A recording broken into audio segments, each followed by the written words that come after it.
राहुल जी 2026 वाले बजट से मजा आया।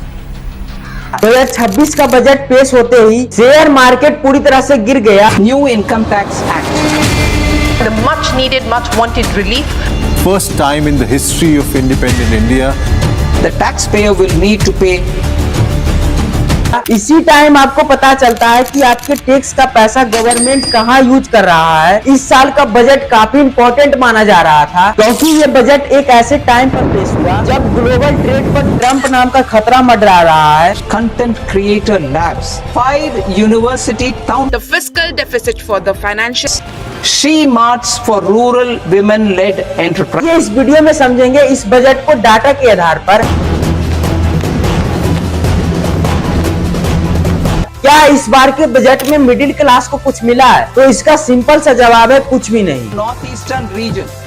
The Northeastern region is a civilizational confluence of Theravada and Mahayana or Vajrayana traditions. देखिए दोस्तों, इस बार के बजट में सिक्योरिटी ट्रांसमिशन टैक्स यानी कि एसटीटी ये टैक्स को बढ़ा दिया गया है। अरे मम्मी रे, बाप रे, नहीं नहीं नहीं नहीं नहीं नहीं नहीं नहीं, अरे नहीं भाई। यानी कि ऐसे ट्रेडर जो फ्यूचर और ऑप्शन में इन्वेस्ट करना चाहते हैं, अब से वो ट्रेडर ज्यादा टैक्स पे करेंगे। इन्वेस्टर्स जो फ्यूचर्स और ऑप्शंस में इन्वेस्ट करते हैं, अब उन्हें और ज्यादा टैक्स देना होगा। So today government of India is earning more than the broker.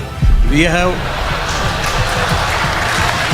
इसी वजह से बजट के बाद इंडिया में शेयर मार्केट क्रैश हो गया। पहले ये समझ लेते हैं कि गवर्नमेंट के पास पैसा खर्च करने के लिए पैसा कहां से आ रहा है। इसका सबसे बड़ा सोर्स है बोरिंग, जो कि 24% है। दूसरा सबसे बड़ा सोर्स है इनकम टैक्स, जिससे 21% हिस्सा आता है। तीसरे नंबर पर है कॉर्पोरेट टैक्स, जिसमें 18% है, और जीएसटी और बाकी टैक्स को मिला दे तो टोटल होता है 15%। देखा जाए तो गवर्नमेंट की कमाई अभी भी आम लोगों से आ रहा है। कि इंडिविजुअल टैक्स पेयर सरकार को कंपनी से कहीं ज्यादा और टैक्स दे रहे हैं। और यहाँ नोट करने वाली बात यह है कि हमेशा ऐसा नहीं होता था। पिछली सरकारों के समय में कॉर्पोरेट टैक्स का कंट्रीब्यूशन कहीं ज्यादा था। कंपनीज भी उतना ही पे करती थी जितना आम लोग पे करते हैं। क्या इस बार के बजट से मिडिल क्लास को कुछ आराम मिलेगा? सबसे पहले इनकम टैक्स के स्लैब रेट में कोई भी चेंजेस नहीं आए और नया इनकम टैक्स एक्ट 1 अप्रैल से एप्लीकेबल हो जाएगा। सेकंड, अब आप रिवाइज्ड इनकम टैक्स रिटर्न 31 दिसंबर की जगह 31 मार्च तक फाइल कर सकते हो।